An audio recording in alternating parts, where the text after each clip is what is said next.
Hello friends, ಇವತ್ತಿನ ಸಂಚಿಕೆಯಲ್ಲಿ ಏನಾಯಿತು ಅಂತ ನೋಡ್ಕೊಂಡು ಬರೋಣ ಬನ್ನಿ. ಆಮೇಲೆ ಅವನು ಅಂತ ನಂದನ್ ವಲ್ಲಭನ ಕಡೆ ಕೈ ತೋರಿಸ್ತಾ ನಂತರ ಸುಂದ್ರನ ಕಡೆ ಕೈ ತೋರಿಸಿ, ಅವನು ಸುಂದ್ರ ಅಂತ ನನ್ನ ಭಾವಮೈದ ಅಂದರೆ ಗಿರಿಜನ್ ತಮ್ಮ, ಆಮೇಲೆ ಕಡೆಯಲ್ಲಿದ್ದಾಳಲ್ಲ ರಕ್ಷಾ ಅಂತ ನನ್ನ ಕಡೆ ಮಗಳು ಅಂತಾರೆ.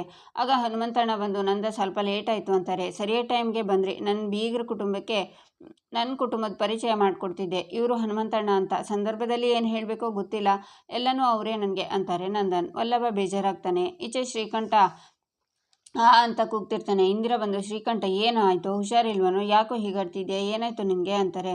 ನನಗೆ ತಡ್ಕೊಳ್ಳೋಕ್ಕೆ ಆಗ್ತಿಲ್ಲಮ್ಮ, ಮೈಯೆಲ್ಲ ಉರಿತಿದೆ ಅಂತಾನೆ ಶ್ರೀಕಂಠ. ಅಯ್ಯೋ ಹೀಟ್ ಆಗಿರಬೇಕು, ಮಜ್ಜಿಗೆ ಮಾಡ್ಕೊಂಡು ಕೊಡ್ಲಾ, ದೇಹಕ್ಕೂ ತಂಪು ಮನಸ್ಸಿಗೂ ತಂಪು ಕಣೋ ಅಂತಾರೆ ಇಂದಿರಾ. ಅಮ್ಮ ನಿಮ್ಗೆ ಯಾವಾಗಲೂ ಕುಡಿಯೋದು ತಿನ್ನೋದೇ ಚಿಂತೆನಾ, ಈ ನನ್ನ ಮಕ್ಕಳನ್ನ ನೆನೆಸ್ಕೊಂಡ್ರೆ ಮೈಯೆಲ್ಲ ಉರಿತಿದೆ ಅಂತಾನೆ ಶ್ರೀಕಂಠ. ಅಷ್ಟೇನಾ ಅಂತಾರೆ ಇಂದಿರಾ. ಏನಮ್ಮ ಅಷ್ಟೇನಾ ಅಂತಿದ್ಯಾ, ನಂದನ್ ಮಕ್ಕಳು ನನಗೆ ಹಿಗ್ಗಾಮುಗ್ಗ ಹೊಡೆದು ಈಗ ಮದುವೆ ಸಂಭ್ರಮದಲ್ಲಿದ್ದಾರೆ. ದೊಡ್ಡಪ್ಪ ಅಪ್ಪ ಹಾಗೆ ಮಾಡ್ತೀನಿ ಹೀಗೆ ಮಾಡ್ತೀನಿ ಅಂತ ಹೇಳಿ ಈಗ ಏನು ಮಾಡಿದೆ ಸುಮ್ಮನೆ ಕೂತಿದ್ದಾರೆ. ಆದರೆ ನನ್ನಿಂದ ಸುಮ್ಮನೆ ಇರೋಕ್ಕಾಗಲ್ಲ. ಹೀಗೆ ಆದರೆ ಮಾಧವನ ಮದುವೆ ಆಗೋಗುತ್ತೆ, ಇದಕ್ಕೆ ನಾನು ಅವಕಾಶ ಕೊಡಲ್ಲಮ್ಮ ಅಂತಾನೆ ಶ್ರೀಕಂಠ. ಹಾಗಂತ ನೀನು ಏನೇನು ಮಾಡೋಕ್ಕೆ ಹೋಗಬೇಡ, ಈಗಾಗಲೇ ಸ್ಟೇಷನು ಪೊಲೀಸರು ಅಂತ ದೊಡ್ಡ ರಾದಂತಾಗಿದೆ ಕಣೋ, ಮತ್ತೆ ನೀನು ಗಲಾಟೆ ಮಾಡಿದರೆ ದೊಡ್ಡ ಸಮಸ್ಯೆ ಆಗುತ್ತೆ ಕಣೋ, ಅರ್ಥ ಮಾಡ್ಕೊ ಅಂತಾರೆ ಇಂದಿರಾ. ಅದಕ್ಕೆ ಆ ನಂದನ್ ಮದುವೆ ಸಂಭ್ರಮ ನೋಡಿಕೊಂಡು ನಾನು ಸುಮ್ಮನೆ ಇರಬೇಕಾ, ಆಗಲ್ಲಮ್ಮ ನನ್ನ ಕೈಲಿ, ನಾನೇನು ಮಾಡಬೇಕು ಅಂತಾನೆ ಶ್ರೀಕಂಠ. ಅದೇನಾಗಬೇಕೋ ಅದಾಗದೇ ಆಗಿದೆ, ನೀನು ಆರಾಮಾಗಿ ಕೂತ್ಕೊಂಡು ನೋಡು, ನೀನು ಎಡವಟ್ ಮಾಡಬೇಡ ಅಂತಾರೆ ಇಂದಿರಾ. ಆ ನಂದನ್ ಸಂಸಾರಕ್ಕೆ ನಾನು ಕಿಡಿ ಹಚ್ತೀನಿ ಅಂತ ಶ್ರೀಕಂಠ ಹೋಗ್ತಾನೆ. ಇನ್ಯಾವಾಗಲೂ ನನ್ನ ಮಾತು ಕೇಳಿಸ್ಕೊಳ್ಳೋದೇ ಇಲ್ಲ, ಈಗೇನು ಮಾಡ್ತಾನೋ ಏನೋ ಅಂತಾರೆ ಇಂದಿರಾ. ಈಚೆ ಪರಮೇಶ್ವರ್ ರಿಂಗನ್ನು ತೆಗೆದು ಮಾಧವಂಗೆ ಹಾಕ್ತಾರೆ. ಬ್ರೇಸ್ಲೈಟು ಚೈನ್ನ ಹಾಕಿ ಬಟ್ಟೆನ ಕೊಡ್ತಾರೆ. ಎಲ್ಲರೂ ಖುಷಿಯಿಂದ ನೋಡ್ತಾರೆ. ಈಚೆ ಗಿರಿಜಾ ಸೀರೆ ಒಡವೆನ ಪ್ರಿಯಾಗೆ ಕೊಡ್ತಾರೆ. ಎಲ್ಲರೂ ಕ್ಲಾಪ್ಸ್ ಮಾಡ್ತಾರೆ. ಈಚೆ ವೀಣಾ ಪರಮೇಶ್ವರ್ ಹತ್ರ, ಸರಿಯಾದ ಟೈಮಿಗೆ ಅವರೆಲ್ಲ ಬಂದಿದ್ದಕ್ಕೆ ನಾವು ಉಳ್ಕೊಂಡ್ವಿ ಅಂತಾರೆ. ಹೌದು ಕಣೆ ಅಂತಾರೆ ಪರಮೇಶ್ವರ್. ಬಾಡಿಗೆ ನೆಂಟರು ಬಂದು ನಮ್ಮನ್ನು ಕಾಪಾಡಿದ್ರು ಅಂತಾರೆ ವೀಣಾ. ವೀಣಕ್ಕ ಹೇಗಿದೆಯಾ ಅಂತಾರೆ. ಆಗ ಒಬ್ಬರು ಬಂದು, ಯಾರೇ ಇದು ಅಂತಾರೆ ಪರಮೇಶ್ವರ್. ಬಾಡಿಗೆ ನೆಂಟರು ಅಂತ ನೋಡಮ್ಮ, ಬೀಗರ ಕಡೆಯವರು ಯಾರೂ ಇಲ್ಲಿಲ್ಲ, ಹೋಗು, ಓವರ್ ಆ್ಯಕ್ಟಿಂಗ್ ಮಾಡಬೇಡ ಅಂತಾರೆ ವೀಣಾ. ಅವಳು ಹೋಗ್ತಾಳೆ. ರೀ, ಸಾಲ ಕೇಳೋಕೆ ಬಂದವನಿಗೆ ಏನು ಹೇಳಿ ಕಳಿಸಿದ್ರಿ, ನನಗೆ ತುಂಬ ಟೆನ್ಷನ್ ಆಗಿತ್ತು ಅಂತಾರೆ ವೀಣಾ. ಅವ್ರ ಕೈಕಾಲು ಹಿಡ್ಕೊಂಡು ಕೇಳ್ಕೊಂಡೆ ಕಣೆ, ಹೊರಟು ಹೋದ್ರು ಅಂತಾರೆ ಪರಮೇಶ್ವರ್. ರೀ, ನೀವು ಬೇಜಾರು ಮಾಡ್ಕೋಬೇಡಿ, ಆಮೇಲೆ ಹೇಗಾದರೂ ಮಾಡಿ ಅವ್ರ ಸಾಲನ ಅವರಿಗೆ ಕೊಟ್ಬಿಡೋಣ ಸರಿನಾ ಅಂತಾರೆ ವೀಣಾ. ಆ ಇಬ್ಬರು ಸುಪ್ನಾತಿಯರಿದ್ದಾರಲ್ಲ, ಅವರದ್ದು ದೊಡ್ಡ ಕಾಟ ಆಗಿ ಹೋಗಿದೆ ನನಗೆ ಅಂತಾರೆ ವೀಣಾ. ಯಾರೇ ಅಂತಾರೆ ಪರಮೇಶ್ವರ್. ಅದೇ ಆ ಹಸಿಮೆಣಸಿನ್ಕಾಯಿ ಚೋಟ್ ಮೆಣಸಿನ್ಕಾಯಿ ಅಂತಾರೆ ವೀಣಾ. ಆಗ ಮೀನಾ ಅಮೂಲ್ಯ ಆಂಟಿ ಅಂತ ಕರೀತಾರೆ. ಬಂದೇ ಬಿಟ್ಟರು ನೋಡಿ, ನೀವು ಹೋಗಿ ಅವರಿಬ್ಬರನ್ನ ನಾನು ನೋಡ್ಕೋತೀನಿ ಅಂತಾರೆ ವೀಣಾ. ಪರಮೇಶ್ವರ್ ಹೋಗ್ತಾರೆ. ಏನು ವಿಷಯ ಅಮ್ಮ ಮೀನಾ ಅಂತಾರೆ ವೀಣಾ. ಆಗ ಧನ್ಯ ಇವ್ರು ಮಾತಾಡೋದನ್ನು ನೋಡ್ತಾಳೆ. ಆಂಟಿ, ನಾವಿಲ್ಲಿಗೆ ಬಂದಾಗ ಜೋರು ಗಲಾಟೆ ಆಗ್ತಿತ್ತಲ್ಲ, ಮದುವೆನೂ ಈ ತರಹ ಎಲ್ಲ ಗಲಾಟೆ ಮಾಡ್ತಾರಾ ಅಂತಾರೆ. ಏನೋ ಅವರಿಗೆ ಅಷ್ಟೇ ಸಂಸ್ಕಾರ, ಅವರು ಒಳ್ಳೆ ಮನೆತನದವರಾಗಿದ್ದರೆ ಅವ್ರ ಮಗನಿಗೆ ನನ್ನ ಮಗಳನ್ನು ಕೊಟ್ಟು ಮದುವೆ ಮಾಡ್ತಿದ್ದೆ ಅಂತಾರೆ ವೀಣಾ. ಆಂಟಿ, ನನಗಂತೂ ನಿಮ್ಮ ಮಗಳನ್ನ ಅವ್ರ ಮಗನಿಗೆ ಕೊಡಲಿಲ್ಲ ಅನ್ನೋ ಉದ್ದೇಶದಲ್ಲಿ ಗಲಾಟೆ ಮಾಡ್ತಾಯಿದ್ರು ಅಂತ ಅನ್ನಿಸ್ಲಿಲ್ಲ ಅಂತಾಳೆ ಮೀನಾ. ಏನಮ್ಮ ನಿನ್ನ ಮಾತಿನ ಅರ್ಥ, ನಾವೇನೋ ಅವನ ಹತ್ರ 3 ಲಕ್ಷ ಸಾಲ ಮಾಡಿದ್ದೀವಿ, ಅದಕ್ಕೆ ಅಸಲಿ ಬಡ್ಡಿ ಕಟ್ಟಿಲ್ಲ, ಅದಕ್ಕೆ ಹೆದರಿಸೋಕ್ಕೆ ಬಂದ ಅಂತನಾ ನಿನ್ನ ಮಾತಿನ ಅರ್ಥ, ಹೇಳಮ್ಮ ಅಂತಾರೆ ವೀಣಾ. ಅವರು ನಿಮ್ಮ ಮಗಳನ್ನ ಅವ್ರ ಮಗಂಗೆ ಕೊಟ್ಟಿಲ್ಲ ಅನ್ನೋ ಕೋಪಕ್ಕೆ ಅಲ್ಲ, ಇಲ್ಲಿ ಬಂದು ನಿಮ್ಮನ್ನು ಹೆದರಿಸಿ ಬೆದರಿಸಿ ಬ್ಲ್ಯಾಕ್ ಮೇಲ್ ಮಾಡಿ ಜಾಸ್ತಿ ದುಡ್ಡು ತಗೊಂಡು ಹೋಗೋಣ ಅಂತ ಬಂದಿದ್ರು ಅನಿಸ್ತಿತ್ತು ಅಂತಾಳೆ ಮೀನಾ. ಹೌದು ಕಂದ, ಇದ್ರೂ ಇರ್ಬೋದು, ಈ ನಡುವೆ ಸುಳ್ಳು ಹೇಳೋರು ಜಾಸ್ತಿ ಆಗಿಬಿಟ್ಟಿದ್ದಾರೆ ಅಂತ ವೀಣಾ ಹೋಗಬೇಕು ಅನ್ನುವಾಗ, ಆಂಟಿ ಒಂದು ಡೌಟು, ಆಗ ಶಾಂತಿ ಆಂಟಿ ಬಂದ್ರಲ್ಲ, ಅವ್ರು ನಿಮ್ಮನ್ನು ವೀಣಾ ಅನ್ನೋ ಬದಲು ವಾಣಿ ಅಂತ ಯಾಕೆ ಕರೆದ್ರು ಅಂತಾಳೆ ಮೀನಾ. ಅವಳು ಚಿಕ್ಕ ವಯಸ್ಸಿಂದನೂ ನನ್ನ ಹಾಗೆ ಕರೆಯೋದು ಅಂತಾರೆ ವೀಣಾ. ನಂತರ ವೀಣಾ ಏನೇನೋ ಹೇಳಿ ಅಲ್ಲಿಂದ ಎಸ್ಕೇಪ್ ಆಗ್ತಾರೆ. ಅದನ್ನು ನೋಡಿ ಧನ್ಯ, ಇವರಿಬ್ಬರು ಯಾಕೆ ಅತಿರೇಕವಾಗಿ ಆಡ್ತಿದ್ದಾರೆ, ಬಾಯಿ ಮುಚ್ಕೊಂಡಿರೋಕ್ಕಾಗಲ್ವಾ, ಆಮೇಲೆ ಸಿಗಲಿ ಚಡಿ ಬಿಡಿಸ್ತೀನಿ ಇವರಿಗೆ ಅಂತಾಳೆ. ಈಚೆ ನಂದನ್ಗೆ ಗಿರಿಜಾ ಕಾಲ್ ಮಾಡ್ತಾರೆ. ಹೇಳಿ ಗಿರಿಜಾ, ಇಲ್ಲೇ ಮಂಟಪದ ಹತ್ರ ಇದ್ದೀನಿ, ನೀನು ಪದೇ ಪದೇ ಫೋನ್ ಮಾಡಿದರೆ ಹೇಗೆ ಕೆಲಸ ಮಾಡಲಿ, ಸರಿ ಬರ್ತಿದ್ದೀನಿ ಅಂತಾರೆ ನಂದನ್. ಆಗ ಡೆಕೋರೇಷನ್ನವರು ಸೋಮಶೇಖರ್ ಬಂದು, ಕೆಲಸದ ಅಡ್ವಾನ್ಸನ್ನು ಇನ್ನೂ ಕೊಟ್ಟಿಲ್ಲ, ಯಾವಾಗ ಕೊಡ್ತೀರಾ ಅಂತಾರೆ. ರಾತ್ರಿ ಕೊಡ್ತೀನಿ ಅಂತಾರೆ ನಂದನ್. ಏನು ನಂದಣ್ಣ, ಚೌಟ್ರಿಗೆ ಬರೋಕ್ಕೂ ಮುಂಚೆ ದುಡ್ಡು ಹಾಕ್ತೀನಿ ಅಂದ್ರಿ, ಹಾಕಿಲ್ಲ, ಇವಾಗ ನೋಡಿದರೆ ರಾತ್ರಿಗೆ ಅಂತಿದ್ದೀರಲ್ಲ ಅಂತಾರೆ ಸೋಮಶೇಖರ್. ನಾನು ರಾತ್ರಿನೇ ಕೊಡ್ತೀನಿ ಅಂತಾರೆ ನಂದನ್. ಯಾವಾಗ ಬರಲಿ ಅಂತಾರೆ ಸೋಮಶೇಖರ್. ನನ್ನ ಮಗ ದುಡ್ಡು ತರ್ತಾನೆ, ನಿಮಗೆ ತಂದು ಕೊಡ್ತೀನಿ ಅಂತ ನಂದನ್ ಹೋಗ್ತಾರೆ. ಈಚೆ ಕಂಟಿ ತನ್ನ ಫ್ರೆಂಡ್ಸ್ ಹತ್ರ ಈ ಮದುವೆ ನಿಲ್ಲಿಸಬೇಕು ಅಂತಾನೆ. ಹುಡುಗಿನ ಎತ್ತಬೇಕಾ ಇಲ್ಲ ಹುಡುಗನ ಎತ್ತಬೇಕಾ ಅಂತಾರೆ. ಎತ್ತೋದೆಲ್ಲ ಏನು ಬೇಡ, ಎತ್ತಾಕೊಂಡು ಬನ್ನಿ, ಮದುವೆ ಹುಡುಗಿ ಮದುವೆ ಮನೇಲಿ ಇರಬಾರ್ದು, ರಾತ್ರಿನೇ ಅವಳನ್ನೇ ಎತ್ತಾಕೊಂಡು ಬನ್ನಿ, ಚೌಟ್ರಿ ಲೊಕೇಶನ್ನ ನಾನು ಕಳಿಸ್ತೀನಿ ಅಂತಾನೆ ಶ್ರೀಕಂಠ. ಇವತ್ತು ರಾತ್ರಿನೇ ಮದುವೆ ಹುಡುಗಿನ ಎತ್ತಾಕೊಂಡು ಬರ್ತೀನಣ್ಣ ಅಂತಾರೆ. ಎಷ್ಟು ದುಡ್ಡು ಖರ್ಚಾದರೂ ಪರವಾಗಿಲ್ಲ, ನಾನು ಕೊಡ್ತೀನಿ ಅಂತಾನೆ ಶ್ರೀಕಂಠ. ಓಕೆ ಅಣ್ಣ ಅಂತ ಅವರೆಲ್ಲ ಹೋಗ್ತಾರೆ. ಈಚೆ ವಲ್ಲಭ ಒಬ್ಬನೇ ಕೂತ್ಕೊಂಡು ಅಪ್ಪ ತನ್ನ ಪರಿಚಯ ಮಾಡಿಕೊಡದೇ ಇರೋದನ್ನು ನೆನ್ಪು ಮಾಡ್ಕೋತಾ ಇರ್ತಾನೆ. ಆಗ ಅಮೂಲ್ಯ ಬಂದು, ಕಾಡ್ ಪಾಪ, ಮನೆಯಲ್ಲಿ ಎಲ್ಲರನ್ನ ಪರಿಚಯ ಮಾಡಿಸಿ ನಿನ್ನ ಪರಿಚಯ ಮಾಡಿಸ್ಕೊಡ್ಲಿಲ್ಲ ಮಾವ ಅಂತ ಬೇಜಾರಾಯ್ತಾ ಅಂತಾಳೆ. ನನಗೆ ಅಪ್ಪ ಅಂದರೆ ತುಂಬ ಇಷ್ಟ, ಅವ್ರು ಕೇಳಿದರೆ ಪ್ರಾಣ ಬೇಕಾದರೂ ಕೊಡ್ತೀನಿ. ಅಪ್ಪ ಇಷ್ಟ ನನಗೆ, ಆದರೆ ಮೊದಲಿಂದನೂ ನಾನು ಅಪ್ಪಂಗೆ ಒಂದಲ್ಲ ಒಂದು ರೀತಿ ಹರ್ಟ್ ಮಾಡ್ತಾನೇ ಇದ್ದೀನಿ. ಒಳ್ಳೆ ಸ್ಟೂಡೆಂಟ್ ಆಗಲಿಲ್ಲ, ಒಳ್ಳೆ ಮಗ ಆಗಿರಲಿಲ್ಲ, ಅಣ್ಣಂದ್ರ ಥರ ಅವ್ರ ಮಾತನ್ನು ಕೇಳಲೇ ಇಲ್ಲ, ಒಂದು ಕೆಲಸನೂ ನೆಟ್ಟಗೆ ಮಾಡಲಿಲ್ಲ. ಅದಕ್ಕೆ ಅವರು ಸಿಟ್ಟು ಮಾಡ್ಕೊಳ್ಳೋರು, ಹೊಡೆಯೋರು, ಬಡಿಯೋರು. ಆದರೆ ನಮ್ಮ ಅಪ್ಪಂಗೆ ನಾನಂದರೆ ತುಂಬ ಇಷ್ಟ ಅಂತ ಗೊತ್ತು. ನಮ್ಮ ಮನಸ್ಸಲ್ಲಿ ಯಾರ ಮೇಲೆ ಕೋಪ ಮಾಡ್ಕೋತೀವೋ ಅವ್ರ ಮೇಲೇ ಜಾಸ್ತಿ ಪ್ರೀತಿ ಇರೋದು ಅಂತ ಅಲ್ವಾ. ಎಷ್ಟೇ ಸಲ ಆ ಪ್ರೀತಿ ನಮಗೆ ಅರ್ಥನೇ ಆಗಲ್ಲ. ಕತ್ತೆ ಬಡವ ಅಂತ ಅವ್ರು ನನ್ನ ಬೈಯೋರು. ನನಗೆ ಎಷ್ಟು ಇಷ್ಟ ಗೊತ್ತಾ, ಅಲ್ಲಿ ಸಿಟ್ಟಿಗಿಂತ ಪ್ರೀತಿನೇ ಜಾಸ್ತಿ ಇರುತ್ತೆ. ಆದರೆ ಈಗ ಬೈಯೋದಿರಲಿ, ನನ್ನ ಮುಖನೂ ನೋಡು ಮಾತಾಡಿಸ್ತಿಲ್ಲ. ಅಟ್ಲೀಸ್ಟ್ ಸಂಬಂಧಿಕರ ಮುಂದೆ ಇವ್ನು ನನ್ನ ಮೂರನೇ ಮಗ ಅಂತ ಪರಿಚಯ ಮಾಡಿಸ್ತಾರೆ ಅಂದ್ಕೊಂಡಿದ್ದೆ, ಅದೂ ಇಲ್ಲ. ನಾನು ಅವ್ರ ಕಣ್ಣಲ್ಲಿ ಇಷ್ಟು ದೂರದವನಾದ್ನ ಅಂತ ಬೇಜಾರಾಗ್ತಾ ಇದೆ ಅಷ್ಟೇ ಅಂತಾನೆ ವಲ್ಲಭ. ಯೋಚಿಸ್ಬೇಡ ವಲ್ಲಭ, ಮಾವಂಗೂ ಸ್ವಲ್ಪ ಟೈಮ್ ಬೇಕಲ್ವಾ, ಮೀನಕ್ಕ ಹೇಳಿದಾರಲ್ವಾ, ಅವರನ್ನು ಕ್ಷಮಿಸಿದ ಹಾಗೆ ನಮ್ಮನ್ನು ಕ್ಷಮಿಸ್ತಾರೆ ಅಂತ ಅಂತಾಳೆ ಅಮೂಲ್ಯ. ಸರಿ, ನನಗೆ ಯಾಕೆ ಕಣ್ಣೀರು ಬರಲ್ಲ, ನನಗೆ ಅಳುನೇ ಬರಲ್ಲ ಆ್ಯಕ್ಚುಲಿ ಅಂತ ಅಳ್ತಾನೆ ವಲ್ಲಭ. ಆಗ ಅಮೂಲ್ಯ ಗಚ್ಚಿಪನ ಕೊಟ್ಟು, ನೀನು ಅಪ್ಪನ ಎಷ್ಟು ಇಷ್ಟಪಡ್ತೀಯ ಅಂತ ನಿನ್ನ ಕಣ್ಣಿಂದ ಜಾರಿರೋ ಈ ನೀರೇ ಹೇಳುತ್ತೆ. ಯಾರೇನೇ ಹೇಳಿದ್ರು ನೀನು ತಲೆ ಕೆಡಿಸ್ಕೋಬೇಡ. ನೀನು ಯಾವಾಗಲೂ ಜಗಳ ಆಡ್ಕೊಂಡು ರೇಗಿಸ್ಕೊಂಡು ಇದ್ರೇ ಚೆಂದ ಗೊತ್ತಾ, ಈ ಥರ ಇದ್ದರೆ ನಿನಗೆ ಚೂರು ಸೂಟ್ ಆಗಲ್ಲ ಅಂತಾಳೆ ಅಮೂಲ್ಯ. ಆಗ ವಲ್ಲಭ ಅಲ್ಲಿಂದ ಹೋಗ್ತಾನೆ. ಸಾರಿ ವಲ್ಲಭ, ಈ ಸಿಚುವೇಶನ್ಗೆ ಕಾರಣ ನಾನೇ. ನೀನು ಹೊರಗಿನಿಂದ ಎಷ್ಟೇ ವಟ ಅಂದರೂ ನಿನಗೊಂದು ಸಾಫ್ಟ್ ಹಾರ್ಟ್ ಇದೆ ಅಂತ ನನಗೆ ಇವತ್ತೇ ಗೊತ್ತಾಗಿದ್ದು ಅಂತಾಳೆ ಅಮೂಲ್ಯ. ಈಚೆ ಮೀನಾ ಕೇಶವನ ಹತ್ರ, ಕೇಶವ, ಎಲ್ಲೋ ಏನೋ ಮಿಸ್ ಹೊಡಿತಿದೆ ಅಂತ ನನಗೆ ಸ್ಟ್ರಾಂಗ್ ಆಗಿ ಅನ್ನಿಸ್ತಿದೆ. ನಾನು ಇಲ್ಲಿಗೆ ಬಂದಾಗ ಜೋರು ಗಲಾಟೆ ಆಗ್ತಿತ್ತು. ನಾವು ಅವರನ್ನು ಕೇಳಿದಾಗ ಅವ್ರು ಹೇಳಿದ್ದು ಯಾವುದೂ ಸತ್ಯ ಅಂತ ಅನ್ನಿಸ್ತಿಲ್ಲ ಕಣೋ. ಮಾವ ನೋಡಿದರೆ ನ್ಯಾಯ ನೀತಿ ಅಂತ ಇರ್ತಾರೆ, ಮಾನ ಮರ್ಯಾದೆಗೆ ತುಂಬ ಗೌರವ ಕೊಡ್ತಾರೆ. ಅಂಥದ್ರಲ್ಲಿ ಪ್ರಿಯ ಅಪ್ಪ ಅಮ್ಮ ಬಾಯಿ ಬಿಟ್ಟರೆ ಸುಳ್ಳು ಹೇಳ್ತಿದ್ದಾರೆ ಅಂತ ನನಗೆ ಸ್ಟ್ರಾಂಗ್ ಆಗಿ ಅನ್ನಿಸ್ತಿದೆ. ನನಗೆ ಯಾಕೋ ಭಯ ಆಗ್ತಿದೆ ಕೇಶವ ಅಂತಾಳೆ ಮೀನಾ. ಜನ ಸರಿ ಇಲ್ಲ, ಈ ಮದುವೆ ನಡೆಯೋದು ಬೇಡ ಅಂತಿದ್ಯಾ ಅಂತಾನೆ ಕೇಶವ. ಹಾಗಲ್ಲ ಕೇಶವ, ನಾವು ಯಾಕೋ ತುಂಬ ಆತುರ ಪಡ್ತಿದ್ದೀವಿ ಅನ್ನಿಸ್ತಿದೆ ಅಂತಾಳೆ ಮೀನಾ. ನಿನಗೆ ಮೊದಲಿಂದನೂ ಪ್ರಿಯಾ ಅವ್ರ ಫ್ಯಾಮಿಲಿ ಅಂದರೆ ಆಗಲ್ಲ ಅನಿಸುತ್ತೆ, ಅದಕ್ಕೆ ಈ ಯೋಚನೆ ಬರ್ತಿದೆ. ಇವತ್ತು ಮಾಧವಣ್ಣನ ಮದುವೆ ನಡೀತಿದೆ ಕಣೆ, ಅದ್ರ ಬಗ್ಗೆ ಯೋಚನೆ ಮಾಡು ಅಂತಾನೆ ಕೇಶವ. ಯೋಚನೆ ಮಾಡಿದ್ದೀನಿ ಅಂತಾಳೆ ಮೀನಾ. ಅವ್ರು ಸುಳ್ಳು ಹೇಳ್ತಿದ್ದಾರೋ ಸತ್ಯ ಹೇಳ್ತಿದ್ದಾರೋ ಗೊತ್ತಿಲ್ಲ.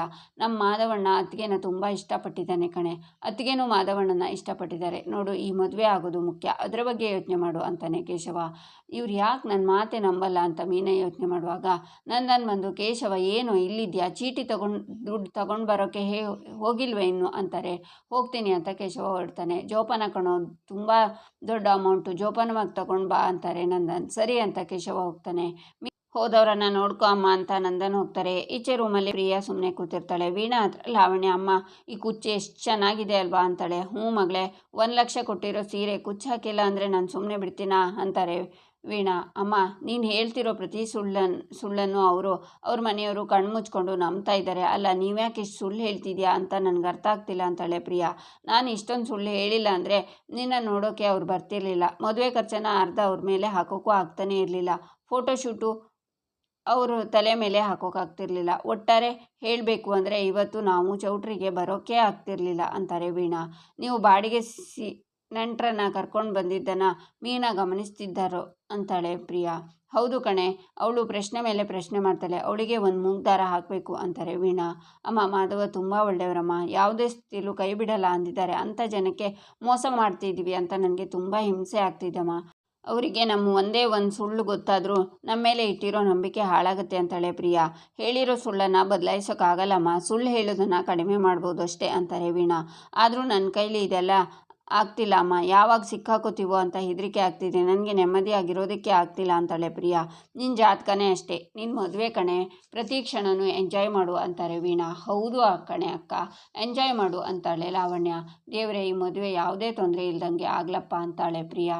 ಈಚೆ ಧನ್ಯ ಮೀನಾ ಮತ್ತು ಅಮೂಲ್ಯ ಹತ್ರ, ಏನು ನಿಮ್ಮದು ಅಧಿಕ ಪ್ರಸಂಗ, ಆಗಲೇ ಬೀಗ್ರ ಹತ್ರ ಅಷ್ಟು ದೊಡ್ಡದಾಗಿ ಕೇಳ್ತಿದ್ರಿ ಅಂತಾಳೆ. ಅದನ್ನು ವೀಣಾ ನಿಂತ್ಕೊಂಡು ಕೇಳಿಸ್ಕೊತಾರೆ. ಅಲ್ಲ ಅತ್ತಿಗೆ, ಅದು ನಾವು ಬಂದಾಗ ಗಲಾಟೆ ನಡೀತಿತ್ತಲ್ಲ, ಅದರ ಬಗ್ಗೆ ಕೇಳ್ತಿದ್ದೆ ಅಷ್ಟೇ ಅಂತಾಳೆ ಮೀನಾ. ಮೊದಲೇ ಅವರು ನೋವಲ್ಲಿರ್ತಾರೆ, ಅದನ್ನು ಕೇಳಿ ಗಾಯದ ಮೇಲೆ ಬರೆ ಹಾಕೋದು ಯಾಕೆ ಅಂತಾಳೆ ಧನ್ಯ. ಅಯ್ಯೋ ಅತ್ತಿಗೆ, ಅವರಿಗೆ ಬೇಜಾರು ಮಾಡೋದು ನಮ್ಮ ಉದ್ದೇಶ ಅಲ್ಲ ಅಂತಾಳೆ ಅಮೂಲ್ಯ. ನೀನೆಲ್ಲದಕ್ಕೂ ಮೂಗು ತೋರಿಸ್ಕೊಂಡು ಬರಬೇಡ ಇವಳ ಜೊತೆ ಸೇರಿಕೊಂಡು. ನೋಡು ಮೀನಾ, ನಮ್ಮ ಮಾಧವಂಗೆ ಒಳ್ಳೆ ಸಂಬಂಧ, ಅತ್ತೆ ಮಾವ ಕುಟುಂಬ ಸಿಕ್ಕಿದೆ. ನೀನೇನಾದರೂ ಹೊಟ್ಟೆ ಉರಿ ಪಟ್ಕೊಂಡು ಹುಳಿ ಹಿಂಡೋ ಕೆಲಸ ಮಾಡಿದರೆ ನಿಮ್ಮಿಬ್ಬರು ಕಿವಿ ಹಿಂಡಿ ನಾನು ಸೈಡ್ಗೆ ಇಡ್ತೀನಿ ಅಂತಾಳೆ ಧನ್ಯ. ವಾರೆ ವಾಹ್, ಇದು ನನಗೆ ಬೇಕಾಗಿದ್ದು ಅಂತಾರೆ ವೀಣಾ. ಮಾಧವ ಭಾವ ನಮಗೆ ಬರೀ ಭಾವ ಅಲ್ಲ ಅತ್ತಿಗೆ, ಅಣ್ಣಂತರ. ಅವರಿಗೆ ಒಳ್ಳೆ ಹುಡುಗಿ ಸಿಗಲಿ ಅನ್ನೋ ಆಸೆ ನಮಗೂ ಇತ್ತು. ಪ್ರಿಯಾ ಅವ್ರ ಜೊತೆ ಮದುವೆ ಆಗ್ತಾ ಇರೋದಕ್ಕೆ ತುಂಬಾ ಖುಷಿ ಇದೆ. ನೀವೇ ನಮ್ಮನ್ನು ತಪ್ಪಾಗಿ ಅರ್ಥ ಮಾಡ್ಕೋತಿದ್ದೀರಾ ಅಂತಾಳೆ ಮೀನಾ. ನೀವೇನು ಅಂತ ನನಗೆ ಚೆನ್ನಾಗಿ ಗೊತ್ತು. ನಮ್ಮ ಅಮ್ಮನ ಮುಟ್ಟಿಗೆ ಹಾಕ್ಕೊಂಡು ನಿಮ್ಮ ತಂಟೆಗೆ ಯಾರೂ ಬರದೇ ಇರೋ ಹಾಗೆ ಮಾಡ್ಕೊಂಡಿದ್ದೀರಾ ಅಲ್ವಾ. ಆದರೆ ನಾನು ನಮ್ಮ ಅಮ್ಮನ ಥರ ಮುಗ್ದೆ ಅಲ್ಲ. ಯಾರು ಏನು ಅನ್ನೋದು ಮೂಗಿಗೆ ವಾಸನೆ ಬರುತ್ತೆ ಅಂತಾಳೆ ಧನ್ಯ. ಆಗ ಅಮೂಲ್ಯ ನಗ್ತಾಳೆ. ಯಾಕೆ ನಗ್ತಿದ್ಯಾ ಅಂತಾಳೆ ಧನ್ಯ. ಇಲ್ಲ, ನಗಡೆಲ್ಲ ಅಕ್ಷಿ ಬಂತು ಅಂತ ಅಮೂಲ್ಯ ಸಿಂತಾಳೆ. ಹೀಗೆ ಧನ್ಯ ಬೈಯುವಾಗ, ಸೂಪರ್ ಧನ್ಯ, ಇಬ್ಬರಿಗೂ ಎಷ್ಟು ಚೆನ್ನಾಗಿ ಬೆವರಿಳಿಸ್ತಿದ್ಯಾ ನೀನು, ಚೆನ್ನಾಗಿ ಬೆಣ್ಣೆ ಸವರಿದ್ರೆ ನನ್ನ ಕೆಲಸ ಸಲೀಸು ಅಂತ ಹೇಳ್ತಾರೆ ವೀಣಾ. ಅಮೂಲ್ಯ ತಾನು ಹಿಡ್ಕೊಂಡಿರೋ ಹೂವನ್ನು ಧನ್ಯಗೆ ಕೊಡ್ತಾಳೆ. ನಿಮ್ಮ ಸೀರೆಗೆ ಮ್ಯಾಚಿಂಗ್ ಆಗುತ್ತೆ ಅಂತಾಳೆ. ನಂತರ ಇಬ್ಬರು ಅಲ್ಲಿಂದ ಹೋಗ್ತಾರೆ. ಆಗ ವೀಣಾ ಧನ್ಯ ಹತ್ರ ಬಂದು ಧನ್ಯನ ತುಂಬ ಹೊಗಳುತ್ತಾರೆ. ಕಾಲೇಜ್ ಹುಡುಗಿ ಥರ ಇದೆಯಾ, ಮದುವೆ ಆಗಿದೆ ಅಂತಲೇ ಗೊತ್ತಾಗಲ್ಲ ಅಂತೆಲ್ಲ ಧನ್ಯನ ಹೊಗಳಿ ಕೈಯಲ್ಲಿರೋ ಹೂವನ್ನು ಮುಡಿಸಿ ಅಲ್ಲಿಂದ ಹೋಗ್ತಾರೆ. ವೀಣಾ, ನಮ್ಮ ಬೀಗರು ಒಳ್ಳೆಯವರು ಅಂತಾಳೆ ಧನ್ಯ. ಈಚೆ ಮೀನಾ ವಲ್ಲಭನ ಹತ್ರ ಗೆಸ್ಟ್ ಎಲ್ಲ ಬಂದಿದ್ದಾರೆ, ಅವರನ್ನು ವಿಚಾರಿಸೋಕ್ಕೆ. ಆಮೇಲೆ ರಿಸೆಪ್ಷನ್ಗೆ ಹಾರ ಕರೆಕ್ಟಾಗಿದೆಯಾ ಅಂತ ಭಾವನ ರೂಮಲ್ಲಿ ಇಡು. ಭಾವ ರೆಡಿಯಾಗಿದ್ದಾರಾ ನೋಡು, ಪ್ರಿಯಾ ರೆಡಿಯಾಗಿದ್ದಾರೋ ಇಲ್ವೋ ಅಂತ ಅಮೂಲ್ಯಂಗೆ ನೋಡೋಕೆ ಹೇಳು ಅಂತಾಳೆ ಮೀನಾ. ಆಗ ವಲ್ಲಭ ಸರಿ ಅಂತ ಹಿಂದಿನಿಂದ ಹೋಗುವಾಗ ಅವನ ಹಿಂದೆ ಅಮೂಲ್ಯ ಬಂದು ಹೂ ಹಿಡ್ಕೊಂಡು ಬಂದು ಡಿಕ್ಕಿ ಹೊಡಿತಾಳೆ. ಹೂವೆಲ್ಲ ಚೆಲ್ಲುತ್ತೆ. ಒಬ್ರನ್ನೊಬ್ರು ಹಾಗೆ ಹಿಡ್ಕೊಂಡು ನೋಡ್ತಿರ್ತಾರೆ. ಮೀನಾ ಅವರನ್ನು ನೋಡಿ ದೃಷ್ಟಿ ತೆಗೆದು ಕೆಮ್ಮಿಸ್ತಾ, ಏನು ನಡೀತಿದೆ ಇಲ್ಲಿ, ನಾನೇನೂ ನೋಡಿಲ್ಲಪ್ಪ ಅಂತಾಳೆ. ಆಗ ಅಮೂಲ್ಯ, ಏನು ಕಾಡ್ಪಾಪ ನೀನು, ಡ್ಯಾಶ್ ಹೊಡೆದು ಹೂವೆಲ್ಲ ಚೆಲ್ಲಿ ಹೋಯ್ತು ಅಂತಾಳೆ. ನೀನು ಡ್ಯಾಶ್ ಹೊಡೆದು ನನಗೆ ಹೇಳ್ತೀಯ ಅಂತಾನೆ ವಲ್ಲಭ. ಹೀಗೆ ಇಬ್ಬರು ಜಗಳ ಮಾಡ್ಕೋತಾರೆ. ನೀವಿಬ್ಬರು ರೊಮ್ಯಾನ್ಸ್ ಮಾಡಿದ್ದು ನೋಡಿದೆ ಅಂತ ಜಗಳ ಆಡೋ ನಾಟಕ ಮಾಡ್ತಿದ್ದೀರಾ ಅಂತಾಳೆ ಮೀನಾ. ನೋಡು, ನಿನ್ನಿಂದ ಅಕ್ಕ ನನಗೆ ಏನೆಲ್ಲ ಹೇಳ್ತಿದ್ದಾರೆ ಅಂತಾಳೆ ಅಮೂಲ್ಯ. ಅತ್ತಿಗೆ, ನನ್ನ ಲೈಫಲ್ಲಿ ಏನು ಬೇಕಿದ್ರೂ ಸಹಿಸ್ಕೋತೀನಿ, ಆದರೆ ಇವಳ ಜೊತೆ ರೊಮ್ಯಾನ್ಸ್ ಮಾಡಿ ಇವಳು ಮೂತಿನ ಕ್ಲೋಸಪ್ಪಲ್ಲಿ ನೋಡುವಂಥ ನಿಕೃಷ್ಟವಾದ ಕೆಲಸನ ಲೈಫಲ್ಲಿ ಸಹಿಸಲ್ಲ, ನನಗೆ ಕೋಪ ಬರುತ್ತೆ ಅಂತಾನೆ ವಲ್ಲಭ. ಆಗ ಮತ್ತೆ ಇಬ್ಬರು ಜಗಳ ಮಾಡ್ತಾರೆ. ಪ್ರೀತಿ ಜಾಸ್ತಿ ಆದಾಗ ಕಾಲು ಕೆದ್ರಕೊಂಡು ಜಗಳ ಮಾಡಬೇಕು ಅನಿಸುತ್ತೆ, ಆದರೆ ಈಗ ಸಿಚುವೇಶನ್ ಹಾಗಿಲ್ಲ. ಭಾವನ ಮದುವೆ ನಡೀತಿದೆ, ಪ್ರಿಪರೇಷನ್ ಆಗಬೇಕು, ಹೋಗಿ ಕೆಲಸ ನೋಡ್ಕೊಳ್ಳಿ ಅಂತಾಳೆ ಮೀನಾ. ವಲ್ಲಭ ಹೋಗ್ತಾನೆ. ಆದರೂ ಆ ಸೀನ್ ತುಂಬ ಚೆನ್ನಾಗಿತ್ತು ಅಂತ ಮೀನಾ ಅಮೂಲ್ಯನ ರೇಗಿಸ್ತಾಳೆ. ಸಿಟ್ಟಿಂದ ಅಮೂಲ್ಯ ಹೋಗ್ತಾಳೆ. ಈಚೆ ನಂದನ್ ರಂಗಣ್ಣ ಹತ್ರ. ರಂಗಣ್ಣ, 7 ಗಂಟೆಗೆ ರಿಸೆಪ್ಷನ್ ಶುರುವಾದರೆ ಊಟಕ್ಕೆ ತಕ್ಷಣ ಬರ್ತಾರೆ, ಯಾರು 8 ಗಂಟೆ ತನಕ ಕಾಯಲ್ಲ. ಎಲ್ಲನೂ ತಕ್ಷಣ ರೆಡಿಯಾಗಬೇಕು, ಕೇಳಿದ ತಕ್ಷಣ ಸಿಗಬೇಕು, ಆಯಿತಾ. ಯಾವುದನ್ನು ಕಡಿಮೆ ಮಾಡಬೇಡಿ, ಊಟ ಚೆನ್ನಾಗಿ ಮಾಡಿಸಿ ಹೋಗಿ ಅಂತಾರೆ. ಅವ್ರು ಹೋಗ್ತಾರೆ. ಈಚೆ ಹುಡುಗರು ಕೂತಿರೋದನ್ನು ನೋಡಿ, ಏನರಪ್ಪ ಅರ್ಧಂಬರ್ಧ ಕೆಲಸ ಮಾಡಿದಿರಲ್ಲ, ಕೆಲಸ ಬೇಗ ಮುಗಿಸಿ ಮೊಬೈಲ್ ಹಿಡ್ಕೊಂಡು ಕೂತಿದ್ದೀರಲ್ಲ, ನಿಮ್ಮನ್ನೇ ಕೇಳ್ತಿರೋದು ಅಂತಾರೆ ನಂದನ್. ಆಗ ಸೋಮಶೇಖರ್ ಬಂದು, ಏನು ಸರ್ ಅಂತಾರೆ. ನಿಮ್ಮ ಹುಡುಗರು ಕೆಲಸ ಮುಗಿಸೋದು ಬಿಟ್ಟು ಮೊಬೈಲ್ ಹಿಡ್ಕೊಂಡು ನಿಂತಿದ್ದಾರೆ ಅಂತಾರೆ ನಂದನ್. ನಮ್ಮ ಹುಡುಗರಿಗೆ ಕೆಲಸ ಮಾಡಬೇಡಿ ಅಂತ ಹೇಳಿದ್ದೆ ನಾನು ಅಂತಾರೆ ಸೋಮಶೇಖರ್. ಯಾಕೆ ಹಾಗೆ ಹೇಳಿದ್ರಿ ಅಂತಾರೆ ನಂದನ್. ಬರೀ 10,000ನ ಅಡ್ವಾನ್ಸ್ ಅಂತ ಕೊಟ್ರಿ. 10,000ನ ಯಾರು ಅಡ್ವಾನ್ಸ್ ಅಂತ ಹೇಳಲ್ಲ ಸರ್, ಟೋಕನ್ ಅಡ್ವಾನ್ಸ್ ಅಂತಾರೆ. ನೀವು ಕೊಟ್ಟಿರೋ 10,000 ಟ್ರಾನ್ಸ್ಪೋರ್ಟ್ಗೆ ಖರ್ಚಾಯಿತು, ಲೇಬರ್ ರೆಂಟು ಎಕ್ಸ್ಟ್ರಾ ಖರ್ಚನ್ನೆಲ್ಲ ಯಾರು ಕೊಡ್ತಾರೆ ಸರ್. ಇದ್ರ ಮೇಲೇ ಕೆಲಸ ಮಾಡಬೇಕು ಅಂದರೆ ನೀವು ಮಾತಾಡಿರೋ ರೀತಿಲಿ 50% ಈಗಲೇ ಪೇ ಮಾಡಬೇಕು, ನಾವು ಕೆಲಸ ಶುರು ಮಾಡ್ತೀವಿ ಅಂತಾರೆ ಸೋಮಶೇಖರ್. ನಾನು ನೋಡಿದರೆ ಮೋಸ ಮಾಡೋಂಥರ ಕಾಣ್ತೀನಾ, ದುಡ್ಡಿನ ವ್ಯವಸ್ಥೆ ಮಾಡಿದ್ದೀನಿ, ಮಗ ಬರ್ತಾನೆ, ಈಗ ದುಡ್ಡು ಕೊಡ್ತಾನೆ, ಜನ ಬರೋ ಟೈಮ್ ಆಯಿತು, ಹೇಳಿ ಸರ್ ಕೆಲಸ ಮಾಡೋಕ್ಕೆ ಅಂತಾರೆ ನಂದನ್. ನೀವು ಹಣ ಕೊಟ್ಟು ಏನು ಬೇಕಿದ್ರೂ ಕೆಲಸ ಮಾಡ್ಕೊಳ್ಳಿ, ನೀವು ದುಡ್ಡು ಕೊಡದೆ ಒಂದು ಹುಲ್ಕಡ್ಡಿನೂ ಎತ್ತಿ ಇಡಿಸಲ್ಲ ಅಂತಾರೆ ಸೋಮಶೇಖರ್. ಆಗ ಕೇಶವ ಬರ್ತಾನೆ. ನನ್ನ ಮಗ ಬಂದ ನೋಡಿ, ಯಾಕೆ ಲೇಟು, ದುಡ್ಡು ಕೊಡು ಅಂತಾರೆ ನಂದನ್. ನಾವು ದುಡ್ಡಿನ ವಿಷಯದಲ್ಲಿ ಬಡವರಾದರೂ ಇರ್ಬೋದು, ಸ್ವಾಭಿಮಾನದಲ್ಲ. ಕೇಶವ, ದುಡ್ಡು ಕೊಡೋ, ಯಾಕೋ ಸುಮ್ಮನೆ ಇದೆಯಾ, ಏನಾಯಿತು, ದುಡ್ಡೇಲೋ ಅಂತಾರೆ ನಂದನ್. ಆಗ ಮೀನಾ ಗಿರಿಜನು ಅಲ್ಲಿಗೆ ಬರ್ತಾರೆ. ಅಪ್ಪ, ಆ ಚೀಟಿ ದುಡ್ಡವರು ಮೋಸ ಮಾಡಿಬಿಟ್ರಪ್ಪ ಅಂತಾನೆ ಕೇಶವ. ಇಲ್ಲಿಗೆ ಈ ಸಂಚಿಕೆ ಮುಕ್ತಾಯವಾಗುತ್ತೆ. ಮುಂದಿನ ಸಂಚಿಕೆಗಾಗಿ ನಮ್ಮ ಚಾನಲನ್ನು ನೋಡಿ, ಸಬ್ಸ್ಕ್ರೈಬ್ ಮಾಡಿ, ಲೈಕ್ ಮಾಡಿ, ಸಪೋರ್ಟ್ ಮಾಡೋದನ್ನು ಮರಿಬೇಡಿ.